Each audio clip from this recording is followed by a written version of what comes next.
Understanding మనలో develop అవుతుంది. అంటే నేను అంటే ఎవరు లేదని తెలుస్తుంది.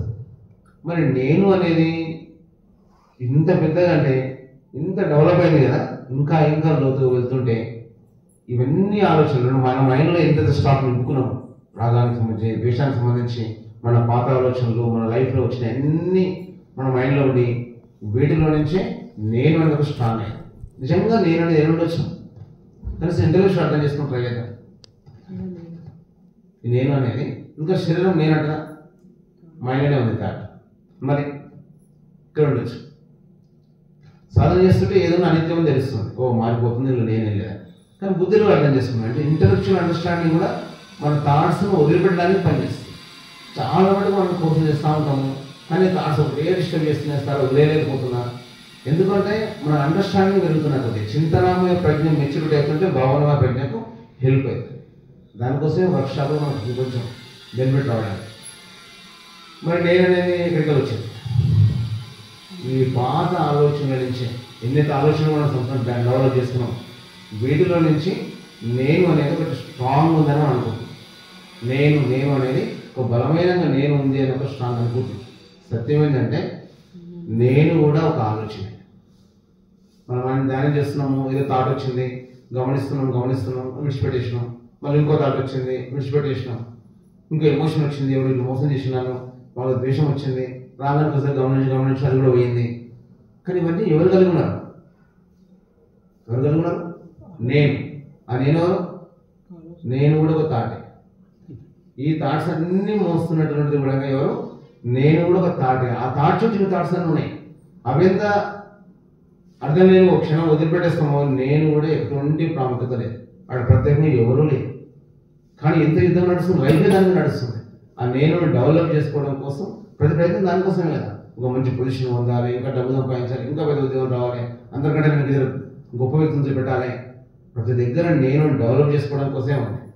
ఎంతెంత నేను డెవలప్ అవుతుందో ఏం డెవలప్ అవుతాయి?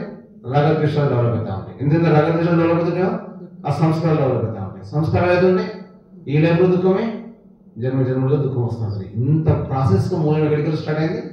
నేను పట్టడం. నేను ఒక చిన్న థాట్. ఇంత అండర్స్టాండ్ ఎంత డిఫికల్టీ ఉందంటే ఇక్కడ అదే సమస్య అనమాట. ఇంకెవరైనా మోసం చేస్తాం మనల్ని ఈజీగా అర్థం చెప్పొచ్చు, ఓ ఫలానాలు మిమ్మల్ని మోసం చేస్తున్నారు, తొందరగా అర్థం ఆ విషయం. కానీ ఇప్పుడు అర్థమైతే ఎవరు మనల్ని మోసం చేస్తున్నారు? మన మైండ్, మన ఈగోనే మోసం చేస్తుంది. ఇంకోరు కాదు, మనం ఏర్పరచుకున్న సంస్కారాలు, మన ఆలోచనలు, మన అభిప్రాయాలు ముందే మనం కన్ఫర్మ్ అయిపోయిన లైఫ్ ఇంతే అని ఇన్ని రకాలుగా మనం ఏర్పరచుకునే సత్యాన్ని చూడడానికి చాలా డిఫికల్ట్ అవుతుంది. అంత కారణం మన మైండ్లో ఉన్నటువంటి స్థిర అభిప్రాయాలు అన్నీ కలిసి నేను పట్టనే ఉంది. ఒక చిన్న స్టోరీతో అర్థం చేసుకున్నాం ఎట్లా మనం పోరాడుతున్నాం. బ్రిటిష్ కాలంలో ఒక సంఘటన, హ్యారీ హుడిని అని ఒక ఆ రోజుల్లో మీరు గూగుల్ ఒకటి వస్తారు, హ్యారీ హుడిని. ఆయన అద్భుతాలు చేసినాడు, కొన్ని మిరాకిల్స్.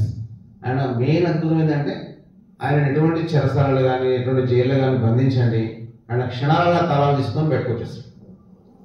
ఏ తాళమైనా సరే, ప్రపంచంలో ఉన్న ఏ తాళమైనా కానీ ఆయన బంధించలేదు.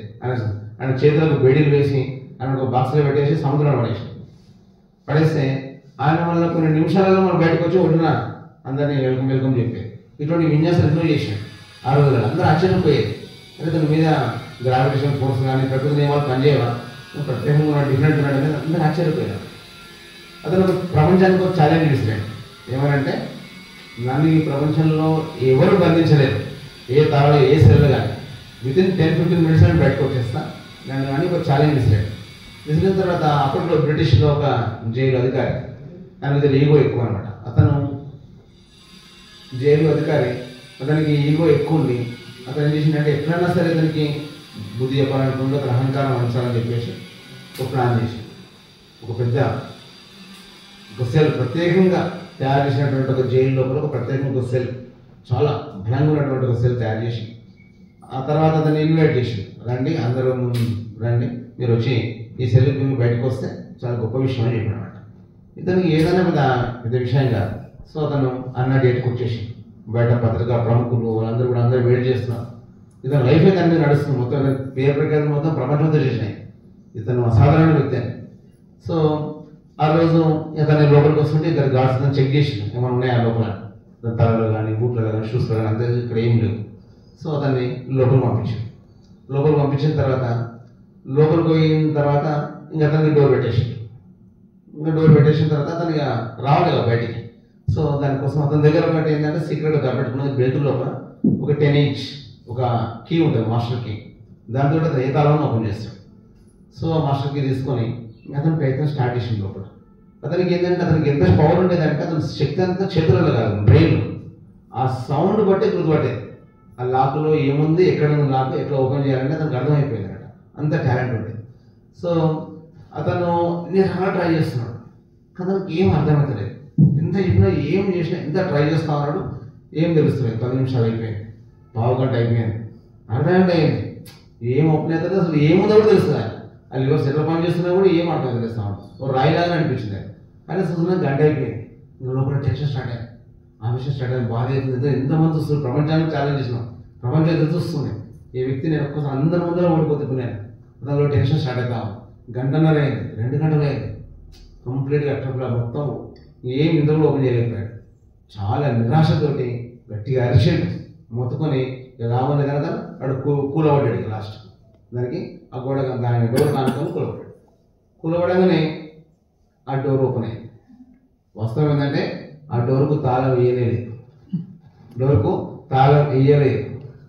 సో ఎట్లా ఓడించాడు కూడా చేయలేదు. అతను అడిగాడు అనమాట.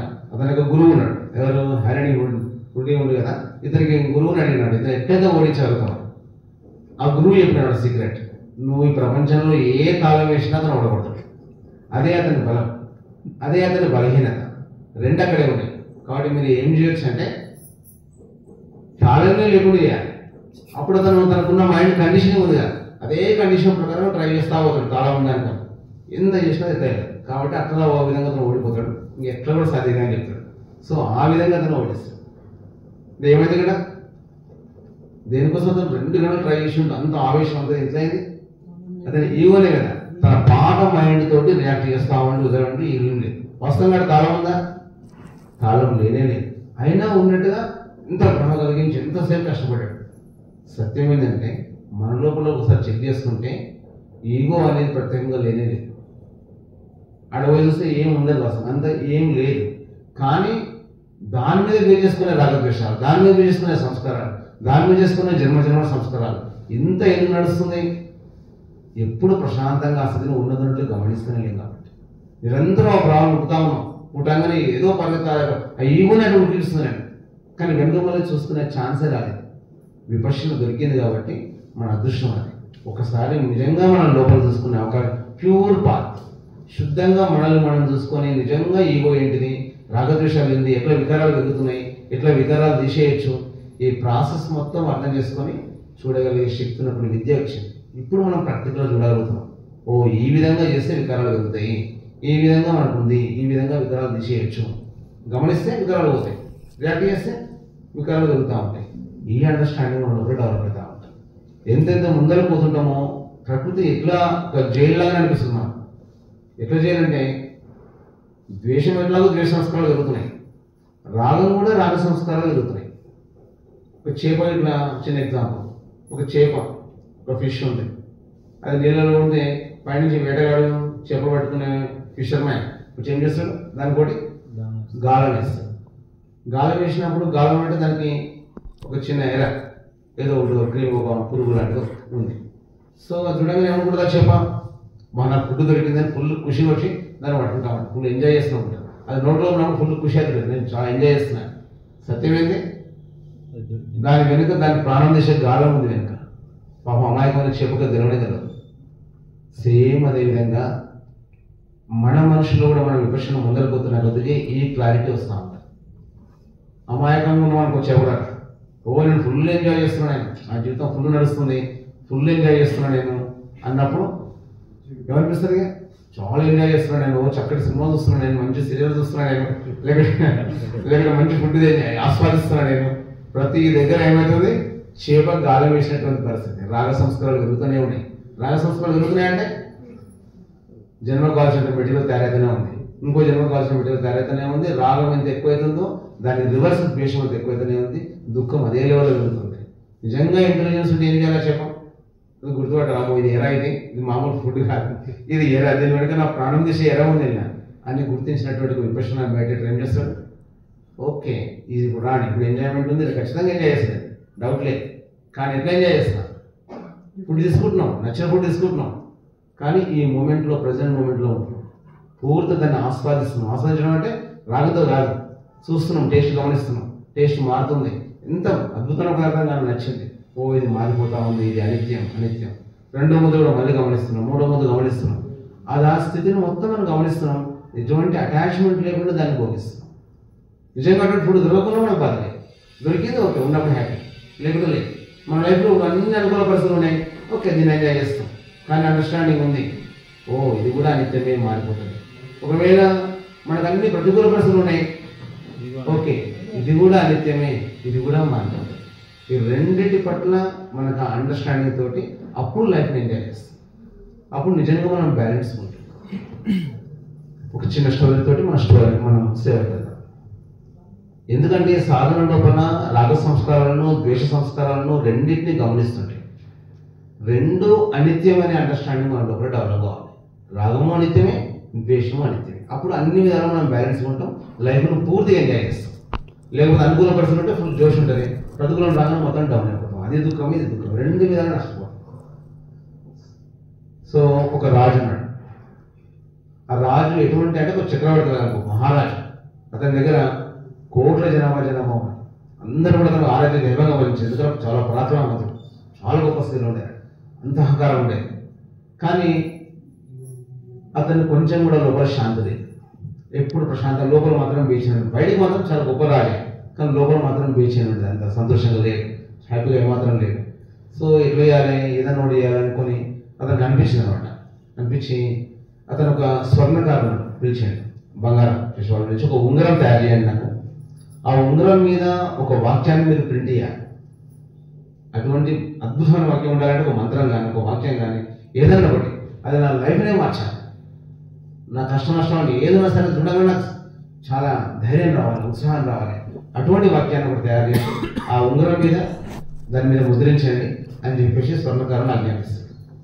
స్వర్ణకారులు పాపం తిరిగి తిరిగి తిరిగి ఎంత తిరిగినా ఉంగరం మీద తయారు చేస్తారు, కానీ అంత అద్భుతమైన వాక్యం ఏముంటుంది భూమి మీద? ఏ పరిస్థితుల్లో కానీ బ్యాలెన్స్ చేసేది వాక్యం ఏముంటుంది? వాళ్ళకి ఏం దొరకలేదు. లాస్ట్కు ఆ ప్రాంతంలోనే ఒక గొప్ప విగ్గు ఉన్నాడు, విపక్షణలో చాలా అడ్వాన్స్ ఉన్న ఒక వ్యక్తులు నేను చెప్పని తెలవగానే ఆ వ్యక్తి వెళ్ళిపోయాడు. అతను ఆ వాక్యం కూడా చెప్పాడు. ఓకే, వాక్యం చెప్పిన తర్వాత దాని మీద ప్రింట్ చేసుకొని తీసుకొచ్చి ఉంగరం తీసుకొచ్చి, అద్భుతమైన ఉంగరం, దాని మీద ఆ వాక్యం కూడా ఉంది. ఆ వాక్యం ఏముంది? తెచ్చిన తర్వాత యెహోవా బదల్తా, గురువు చెప్తారుగా, యెహోవా బదల్తా హై, ఇది విల్ ఆల్సో చేంజ్, ఇది కూడా మారిపోతుంది అని ఒక వాక్యం రాశాడు. రాజు కనిపించింది, ఇదేం వాక్యం, ఇదో మంత్రంగా కదా, ఇది కూడా మారిపోతుంది అని ఏం బలం ఉంది ఇలా, అరే ఇది రాసింది అనుకుంటున్నాను. సరే ఎవరు పెద్ద అని చెప్పినట్టు కదా, సరే ఉండాలి అని ఉంచుకున్నాం. ఉంచుకున్న తర్వాత ఉండాలి పెట్టుకున్నాం. కొద్ది రోజుల తర్వాత పక్క రాజ్యం నుంచి దండయాత్ర చేసి పక్క దేశస్తుంది వచ్చి ఎంత విరుషంగా పోరాడి, నాకు బాగా కష్టపడ్డాడు. అయినా సరే ఏం లాభం లేదు, ఓడిపోయాడు. సైన్యాధిపతులు సైన్యం అందరూ పారిపోయాడు. ఇక పాపం ఈయన కూడా ఇంకో మార్గం లేదు, ఇంకో మార్గం లేక రాజ్యం విడిచిపెట్టి అడవిలోకి పారిపోయాడు. అడవిలో పారిపోయి ఇక పరిగెత్తి ఎంతో సైనికులు తరుముకుంటూ వస్తున్నారు. పాపం అటు ఇటు చేసి దాక్కుని లాస్ట్కు గుహ దొరికింది. ఆ గుహలో పోయి దాక్కున్నాడు. గుహలో పోయి దాక్కున్న తర్వాత చాలా టెన్షన్ అవుతుంది. అంటే వాళ్ళందరూ చూసి వెతికిరాని కోసం దొరకాలి, వాళ్ళందరూ వెళ్ళిపోయారు. అతను వచ్చి ఆ గుహలో కూర్చొని అనిపిస్తున్నాడు, లైఫ్ ఏం లైఫ్ నాదే, ఈ రోజు వరకు ఈ క్షణం ముందు వరకు నేను మహారాజు, కోట్ల మందికి నేను ఒక ఆరాధ్య దేవుళ్ళలాగా ఉన్నా, అంత పూజించేది. ఇప్పుడు నేను ప్రాణభయంతో బిక్కు బిక్కు అంటూ గుహలో కూర్చోని పరిస్థితి వచ్చింది. అధ్వానమైన పరిస్థితి. ఈ బతకడం వేస్ట్ అని, ఇక చనిపోవడం ఏం బతకడం అని అంత డిప్రెషన్లోనే చనిపోదామని అనుకున్న టైంకు కొంత సూర్యుడి కాంతిలో పడంగానే ఆ ఉంగరం మెరిసింది. ఉంగరం మెరిసంగా అక్కడ చూసిండు ఒకసారి. దాని మీద ఏముంది? ఇది కూడా మారిపోతుంది, యెహోవా బదల్తా హై. ఈ సంగతి చూడగానే ఎందుకో తన లోపల వచ్చి ఆశ స్టార్ట్ అయింది. అది ఇది కూడా మారిపోతుందేమో చూద్దాం అనుకొని అక్కడిక్కడనే కాలం గడుపుతూ అక్కడ ఉన్న పండ్లు పొలాలు తింటూ నీళ్ళు తాగుతూ అక్కడ ప్రశాంతంగా 2 రోజులు గడిచాయి. గడుస్తూ కాలం గడుస్తున్నాగానే పారిపోయిన వాళ్ళందరూ సైన్యాధిపతులు వాళ్ళందరూ కూడా వాళ్ళు కూడా మెల్లమెల్లగా తిరుగుతూ రాజు దొరికినారు. దొరికిన తర్వాత వాళ్ళ సైన్యాధిపతులు వాళ్ళ సైన్యం కూడా మళ్ళీ కొద్ది ఇక్కడ అందరినీ జమ చేసుకొని మళ్ళీ అనిపించింది, అదే మనం అందరం కలిసి మళ్ళీ ఎందుకు మనం తిరుగుతాం, మన రాజ్యాన్ని మనం ఎందుకు చేజించుకోవద్దు అని అందరూ కలిసి కష్టపడి మనందరం కలిసి వాళ్ళ మీద దాడి చేసి మళ్ళీ యుద్ధం చేసి తిరిగి వాళ్ళ రాజ్యాన్ని వాళ్ళు చేజిక్కించుకున్నారు. చేజిక్కించుకున్న తర్వాత అతన్ని రాజు ఊరేగింపు తీసుకొస్తున్నారు. మామూలు విషయం కాదు కదా, పోయిన రాజ్యాన్ని వాళ్ళు తీసుకురావడం అనేది చిన్న విషయం కాదు. ఓ ఇంత పరాక్రమవంతులు ఎవరు లేరు అని జయ గానంతో చాలా సంతోషంగా అతన్ని ఊరేగింపుతో తీసుకుని వస్తున్నారు. రాజులో కూడా ఫుల్ సంతోషం అవుతుంది. నేను చరిత్రలో ఇతిహాసంలో నాయటువంటి వ్యక్తి ఉన్నారు వారికి ఇంత లోపల పొంగిపోతా ఉన్నాడు. అతని లోపల ఈగో ఇంత లోపల ఉందని చూసాడు. ఏం చూస్తాడా? ఇది కూడా మారిపోతుందండి, ఇది కూడా చేంజ్ అవుతుంది. సో మన లైఫ్లో కూడా మనం చెక్ చేసుకోవాలి. ఇప్పుడు పరిస్థితులు ఒకవేళ మనకు అనుకూలంగా లేకపోవచ్చు, హెల్త్ పరంగా లేకపోవచ్చు, ఆర్థిక పరిస్థితులు లేకపోవచ్చు, ఇంకేదైనా సిచ్యువేషన్ మనకు అనుకూలంగా లేకపోవచ్చు. ఏమర్థం కావాలి? ఓ ఇది కూడా మారిపోతుంది, ఇది కూడా అనిత్యమే, మళ్ళీ టైం వస్తుంది. చూసాక లైఫ్ ఎంతో గమనించినప్పటికీ ఎన్నోసార్లు ఎన్ని అనుకున్నాం మనం, మారిపోయినా లేవా, చేంజ్ అయిందా లేదా, అట్లే ఉంది ఏమైనా స్థిరంగా ఏం లేదు. ఎంత అనుకూల పరిస్థితి ఉండాలి, ఇది చాలా డేంజర్.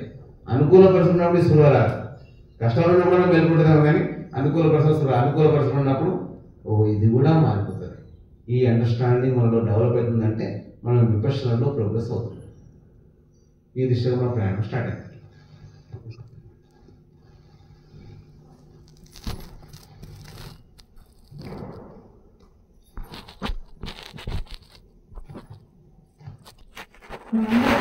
జాగ్రత్త పడవలసిన సమయం వచ్చిందండి. ఎందుకంటే అందరికీ వయసు వచ్చింది. ఇంచుమించు 40 దాటుతున్నాయంటే రోగాలు దుఃఖంలో ఒక దుఃఖం స్టార్ట్ అవుతుంది, దుఃఖం స్టార్ట్ అవుతుంది, ముసలితనం వస్తుంది. దాంతోడు పిల్లలు ఎన్నో ఆసక్తులు ఉంటాయి, వాళ్ళ చీదింపులు స్టార్ట్ అవుతాయి. సో ఇవన్నీ స్టార్ట్ అవుతున్నాయి మనకు. అంటే ఇప్పుడు ఏవైతే మనం బలం పుంజుకోలేదనుకో అసలు సమయంలో మనం అప్లై చేయలేము. దుఃఖపడుతూ పడుతూ పడుతూ అదే సంస్కారం డెవలప్ చేస్తూ చేస్తూ చేస్తూ చివరి సమయంలో అప్పుడే చనిపోతాం. మళ్ళీ అదే లైఫ్ స్టార్ట్ అవుతుంది. ఉదాహరణకు ఒక పొలంలో కలుపు మొక్కలు ఉన్నాయనుకోండి, మొత్తం ఎండిపోయింది, అన్ని పంట అయిపోయింది, అంతా ఎండిపోయింది. మనం ఏమనుకుంటాం, ఈ పొలం అంతా ఎండాకాలం వచ్చింది కదా మొత్తం ఎండిపోయింది అనుకుంటాం. అలా వర్షాలు ఆడితే ఏమవుతుంది, అన్ని మొలుస్తాయి, మళ్ళీ కలుపు మొక్కలు మస్తు ఆడతాయి. ఎండిపోయింది ఎందువల్ల? భూమి మీద పడింది. సేమ్ అదే లైఫ్ కూడా అంతే. ఇప్పుడు మనకేమైనా జన్మ అయిపోగానే ఏ సంస్కారాలు డెవలప్ చేసినామో నెక్స్ట్ లైఫ్ ఆర్కిల్ స్టార్ట్ అవుతుంది. ఉదాహరణకు మొదటి కలుపు మొక్క అంత స్ట్రాంగ్ ఉండకపోవచ్చు, ఎందుకంటే అది బలం పుంజుకొని దాని పిల్లలు ఇంకా బలంతో వస్తాయి, అంటే కలుపు మొక్క స్ట్రాంగ్ వస్తుంది, పర్యావరణం తట్టుకుంటే ఇంకా స్ట్రాంగ్ వస్తుంది. మనం కూడా అంతే. మనం ఈ వికారం మల్టిఫై చేసే స్వభావం బాగా డెవలప్ అయింది కదా. వచ్చే లైఫ్ లేదా ఇప్పుడు కోపిస్తే తక్కువ ఉన్నాం మనం అనుకుందాం, వచ్చేలా పుట్టుకతోనే కోపం స్టార్ట్ అవుతుంది మనకి. చిన్న విషయం పెద్ద పెద్ద విషయాలు కోపం స్టార్ట్ అవుతుంది కదా, అప్పుడు చిన్న చిన్న విషయాలు కోపం స్టార్ట్ అవుతుంది. ఎందుకు? ఆ సంస్కారము డెవలప్ అయిపోయింది. మరి ఆ సంస్కారం ఒకటి తీసేసి ఉంటే, ఎంతో అంత తీసేసి ఉంటే ఏమవుతుందంటే ఆ మొక్క పుట్టిన తర్వాత కూడా వీక్తో ఉండుంటే, ఎన్విరాన్మెంట్ ఒకరు అనుకూలంగా ఉంటే ఆ మొక్క డెవలప్ కాకుండా అయిపోతుంది. అదృష్టం ఏంటంటే మన ధర్మం దొరికిందండి. ఈ ధర్మాన్ని ఉపయోగించుకోకపోతే చాలా దురదృష్టం. దీనికి 2 మార్గాలు ఉన్నాయి. ఒక చిన్న ఎగ్జాంపుల్ అర్థం చేసుకుందాం. కొంతమంది దొంగలు దొంగతనాన్ని ఎందుకు వచ్చారు?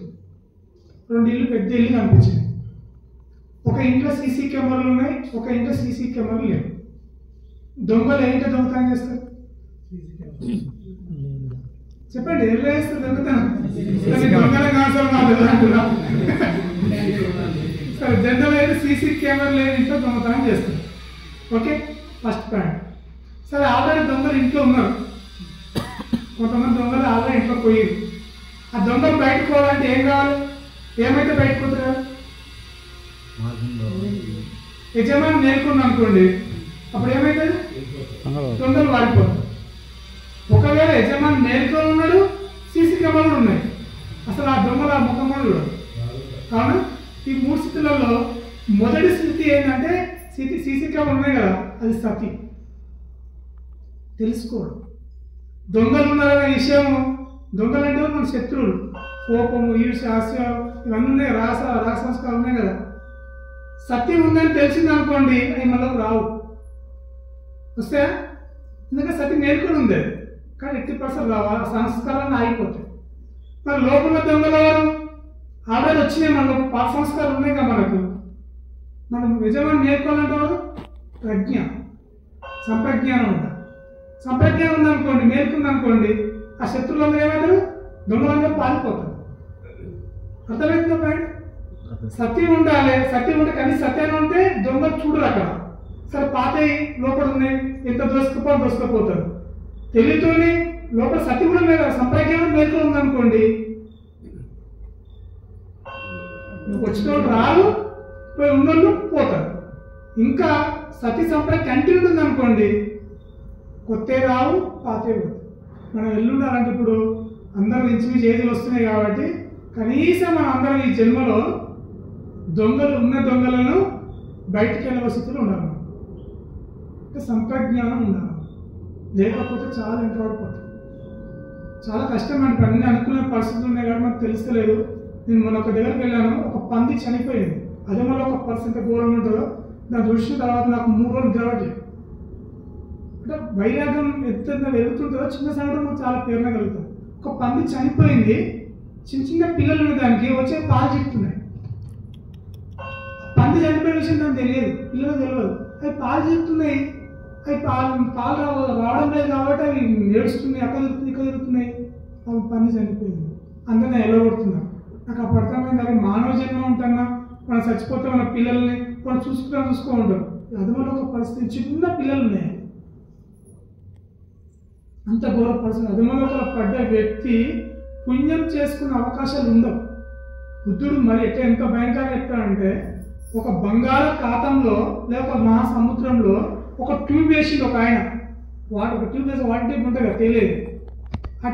ఆ బంగారం మహాసముద్రంలో ఒక గుడ్డి తాబేలు ఉంది. ఆ గుడ్డి తాబేలు 100 సంవత్సరాల కోసం తలకాయ పైకి లేవడుతుంది. ఈయన బంగాళాఖాతంలో ఒక ట్యూబ్ వేసిండు. ఆ ట్యూబ్ లోపలికి ఆ గుడ్డి తాబేలు రావాలి. ఊహిస్తామా మనం? అది ఎక్కడుందో, ఆ గుడ్డి తాబేలు ఏడుందో, ఈ ట్యూబ్ ఎక్కడుందో, దాంతో అది గుడ్డిది.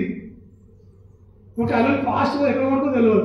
అంటే ఒక్కసారి మనిషి అధమలోకాలు పడ్డ తర్వాత మానవ జన్మ దొరికి ధర్మం దొరకడం అంత అసాధ్యం అంటారు. అంత కష్టం. అధమలోకాలు ఎందుకు కష్టం అంటే, అధమలోక పడ్డ వ్యక్తి పుణ్యం చేసుకునే అవకాశం ఎక్కడది? ఆలోచించండి. మానవ జన్మ దొరికే పుణ్యం చేసే అవకాశం లేదు. మనం తక్కువ ప్రయత్నం చేస్తున్నాం. మనం అధమలోక పడ్డ వ్యక్తి ఏంటి? తన తిండి కోసం పోరాటం చేయాలి, మంగళ కోసం పోరాటం ఉంటుంది. ఇతరులకు సేవ చేసే అవకాశం లేనప్పుడు వాళ్ళు మానవ ఉన్నతమైన లోకం ఎంత ఉంటుంది? దాంట్లో అధమలోకాలకు పోతే ఒక పులి పుట్టింది అనుకోండి, తన జీవితాన్ని ఇతరులకు సంపదనే అవుతుంది. దాంట్లో కిందికి వాళ్ళు పైకి ఎట్లా వస్తుంది? సో ఈ అవేర్నెస్ మనకు ఎంతెంత పెరుగుతుందో అంతంత మన మీద మనకు శ్రద్ధ రావాలి. ఉదయం ఒక గంట ధ్యానం ఇస్తానంటే నా లైఫ్ ఏదో ఓడిపోయింది అని ఫీలింగ్ రావాలి. ఎందుకంటే ఉదయం గంట, సాయంత్రం గంట కేవలము ఆ రోజు నిన్ను అవేర్నెస్ ఉంచడానికి పనిచేస్తుంది.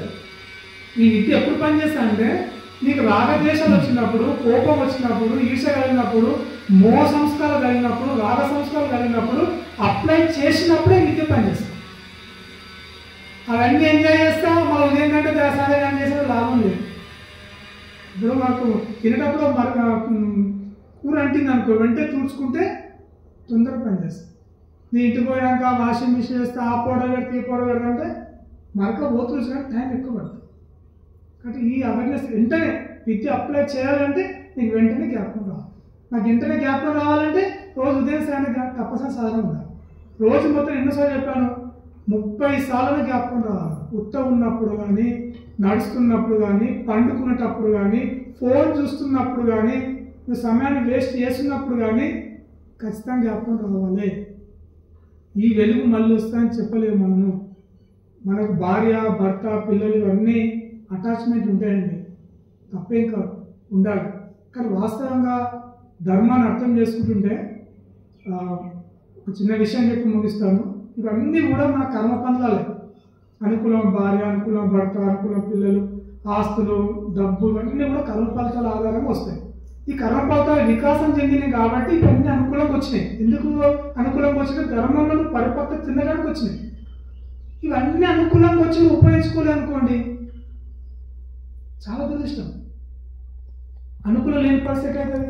ఏదో ఫుల్ డబ్బులు ఉన్నప్పుడే నువ్వు ధర్మంలోకి రాలేదనుకోండి, నువ్వు మొత్తం అప్పులలో ఊరుకోపోయినాక ఎట్లా వస్తావు ఆశించవచ్చు. మనం అన్ని అనుకూల పరిస్థితుల్లో వస్తలేవు. ఈ వచ్చిన పరిస్థితి ఉపయోగించుకున్నవాడు తెలివైనవాడు. సాధారణంగా ఒక చిన్న చెప్పి ముగిస్తాను. ఇవన్నింటిలో అటాచ్మెంట్ ప్రేమ ఉండాలి, ఇలా సర్వీస్ ఇవ్వాలి, కానీ ఇల్లుగా కూరుకోపోవద్దు. కానీ దురదృష్టం మీద మనం అందరూ ఎక్కడ అవుతున్నామంటే మంచి బానిసలు అవుతున్నాం. పిల్లలకు కుటుంబానికి మంచి బానిసలు అవుతున్నాం, నమ్మకమైన జీతగాలం అవుతున్నాం. సాధారణంగా మనకు 4 పిల్లలు పుడతారండి, 4 రకాల పిల్లలు పుడతారు. ఈ 4 రకాల మన పిల్లలు ఎల్లులో మనం చెక్ చేసుకోవచ్చు. మొదటి పిల్లవాడు శత్రుపుత్రుడు. శత్రుడు నువ్వేం చెప్పినా దాన్ని వ్యతిరేకంగా చేస్తాడు. ఇట్లా చేయాలంటే అది ఏదే చేయడు, దానికి అన్నీ వ్యతిరేకంగా చేస్తుంటాడు. వీడు శత్రుపుత్రుడు, ఎవరు లాభం ఏమి ఉండదు. రెండో వాడు తటస్థుడు, ఇటుంటాడు అటుంటాడు, కొన్నిసార్లు వింటాడు కొన్నిసార్లు వింటాడు. తటస్థ పుత్రుడు పుడతారు మనం. మూడోది సేవాపుత్రుడు, నువ్వు చెప్పిన పని చేస్తాడు, నువ్వు చెప్పిన ఏ మార్గం అంటే అమ్మ అనుకరిస్తాడు. 4వ పుత్రులు రుణగ్రస్తులు, మొత్తం గుంజుకోపోతారు మన దగ్గర పేదని. రోగాలు వస్తే వాళ్ళకు ఏ డబ్బులు పెట్టుడే పెట్టుడు, అప్పులు చేసి పెట్టుడు, మొత్తం ఆర్థికంగా గురికపోతావు పెడతాడు. వాళ్ళ ఖర్చు పెట్టుడే పెట్టుడు, సవులకు అది పెడతావు, రోగాలకు పెడతావు, వాళ్ళకు ప్లాట్ కొని పెడతావు, ఇల్లు కొని పెడతావు. కొంతమంది 40-50 ఏళ్ళ వరకు కిరాయి ఇళ్ళు ఉంటారు, ఇల్లే కొనరు. 50 ఏళ్ళ మంచి ఇల్లు కడతారు. ఎవరి కోసం అది? వాడి కోసం.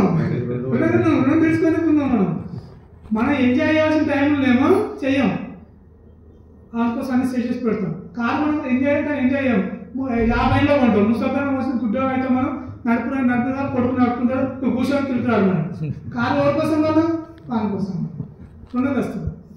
ఈ 4 పుత్రుల వల్ల ఒక పుత్రుడు మనం పుట్టుంటాడు, పుత్రుడో బిడ్డనో ఓడో పుట్టుంటాడు. కాబట్టి వీళ్ళ కోసమే టైం అంత ఇస్తే జీవితం అయిపోతుందండి. ఇవ్వాలి మనం సమయం ఇవ్వాలి వాళ్ళకు. రుణం తీరుతుందని ఉండాలి, అది ఎక్కువ అటాచ్ ఉండదు కూడా. భార్య భర్తలు అంతే, నీకు ఎక్కువ రుణం ఉంటుందో అది తీర్చుకోనికనే భార్య లేదా భర్త వస్తారు లైఫ్లోకి. వాళ్ళే సర్వస్వం, వాళ్ళ లైఫ్లో ధర్మంలోకి తీసుకురావాలి, ధర్మం వాతావరణం ఇవ్వాలి, వాళ్ళకు మంచి ఎన్విరాన్మెంట్ ఇవ్వాలి, తప్పలేదు. ఇక వాళ్ళే జీవితం అయిపోవద్దు. నా భర్త లేదు, నేను అన్నం తినలేండి, రైతు 12 గంటలకు వచ్చిన అన్నం తింటే అప్పుడు అంటే తిని సాగకూడదండి. 12 గంటలకు వెయిట్ చేయాలని అవసరం, అని తింటేనే తిన్నట్టు అనిపిస్తుంది అండి. ఏంది ఎక్కడ పోతుంది? కొంతమంది చూస్తుంటాం మంచి మంచి వంట చేసి పిల్లలు తిన్నాక తింటాం. అంటే అర్థం చేసుకుని మనల్ని అంత అటాచ్డ్ అయిపోయింది. కొంతమంది ధర్మానికే రాదు, మెడిటేషన్కే రాదు, పిల్లలు ఏమైపోతారండి? భర్త వండుకోలేరు, అది వచ్చిపోతే వండుకోరాదు. ఈ మత్తు పోవాలి. మనం పోయినప్పుడు స్వతంత్రంగా ఎదుగుతున్నారు. భర్త కానీ భార్య కానీ పిల్లలు కానీ ఎప్పుడు స్వతంత్రులు అవుతారంటే మన నుంచి మత్తు పోయినప్పుడు. నీకు లేకుంటే ఏమైపోతారు అంటే అమ్మ చాలా మంది అనుకున్నారు, మహామాను బావులు అనుకుని పోతే రాజమేమైపోతావు అని అందుకని తీసుమార్గాలు వచ్చింది కాదా కనుక. ఈ మత్తు ఎప్పుడో పోతుందో మన కోసం మనం టైం ఇస్తాం, లైఫ్ మనం మార్చుకుంటాం. పిల్లల కోసం సంపాదన తప్పేం కాదు, అతి సంపాదన పడి జీవితం నాశనం చేసుకుంటున్నాం. మన కోసం మనం ఇచ్చుకుందాం, ఇంత మంచి వెలుగు వచ్చింది, ఈ వెలుగును వాడుకుందాం. వచ్చే లైఫ్ను దీనికన్నా బెటర్ పోదు, దీనికన్నా బెటర్ పోతున్నామా పోతలేమా తెలుసుకోనికే ఒకటే ఒక కులమానం ఉంది. మనం చెక్ చేసుకోవచ్చు, అందరం చెక్ చేసుకోవచ్చు.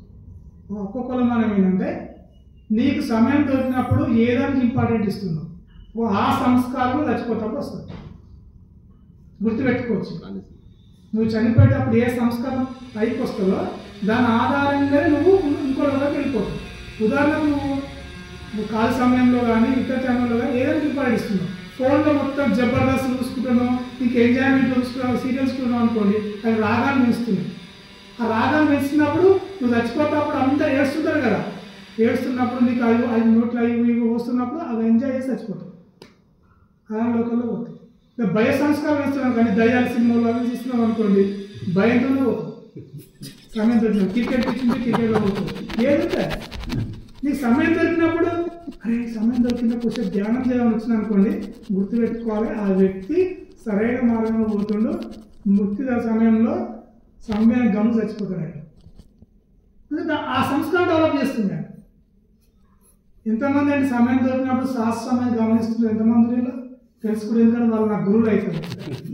నేను ప్రయత్నం చేయాలి కదా, సమయం దొరికినప్పుడు కాసేపు లీవ్ పెట్టిన ఈరోజు ఆదివారం దొరికింది, ఒక 1 డే కోర్స్ పోతాను, లేదా 2 days సమయం దొరికింది సెల్ఫ్ కోర్స్ చేసుకుంటాను, లేదా ఇంట్లో అందరూ ఏదో ఎన్విరాన్మెంట్లు ఉన్నారు, నేను కొంచెం పైన పోయి ధ్యానం చేసుకుంటాను, అందరు టీవీ చూస్తున్నారు, నాకు ఇష్టమైన క్రికెట్ వస్తుంది, దానికి బయటపడాలి, దాన్ని కట్ చేసినప్పుడు బయటపడతాం కదా, నాకు ఇష్టమైన సినిమా వస్తుంది కట్ చేసినప్పుడు బయటపడతాం కదా.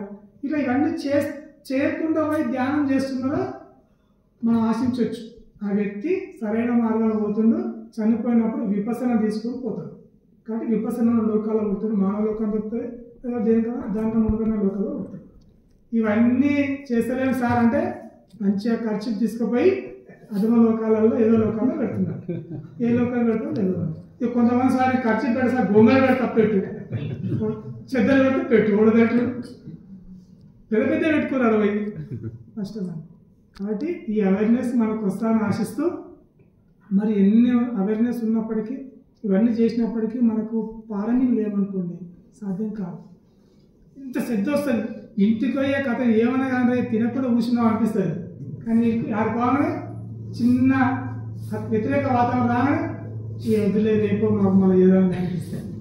కామన్ కదా, ఎందుకంటే మనకు ఆ ఉత్సాహం ఉంది, కానీ దాని తగ్గట్టు బేసిక్ పాలనీలు లేదు. ఈ పాలనలు సంపాదించుకోవడానికి ఇవి మనకు ధర్మ వాతావరణం ఉపయోగపడుతుంది. ఎందుకంటే ఇలా అందరూ తమ వికారం తీసుకొని వస్తుంది కదా, లేదా తన పాలన పెంచుకొని వస్తుంది కదా. వాళ్ళు లాస్ట్లో ఏమంటారు, నేను ఈ సాధన మంచి చేయడానికి పోతే సహాయపడిలో వాళ్ళందరూ సుఖంగా ఉండాలి, సంతోషంగా ఉండాలి, వాళ్ళ సాధనలో పటిష్టంగా వాళ్ళని కోరుతారు కదా.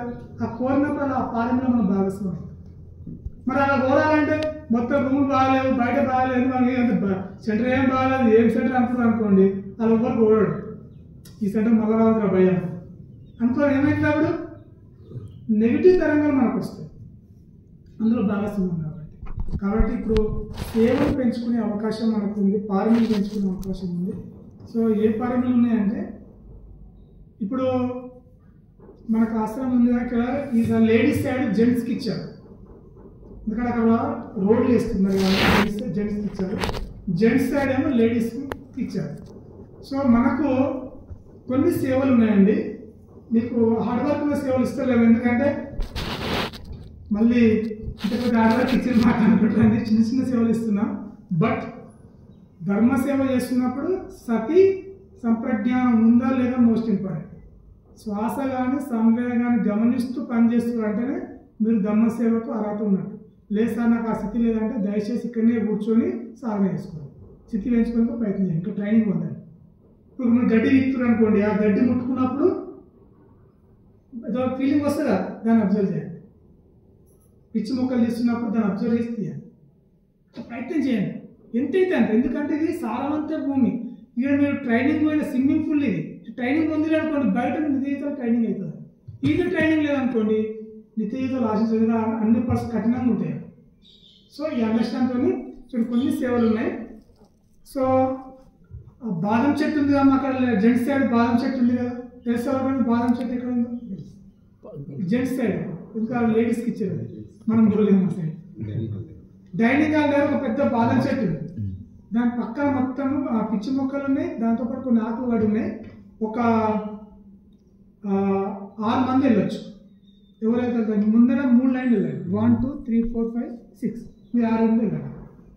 తెలుసుగా తల్లి మీకు బాగా డైనింగ్ హాల్ దగ్గరనే ఆపోజిట్ ఉంది. ముఖ్యం ఏం చేయాలి తల్లి,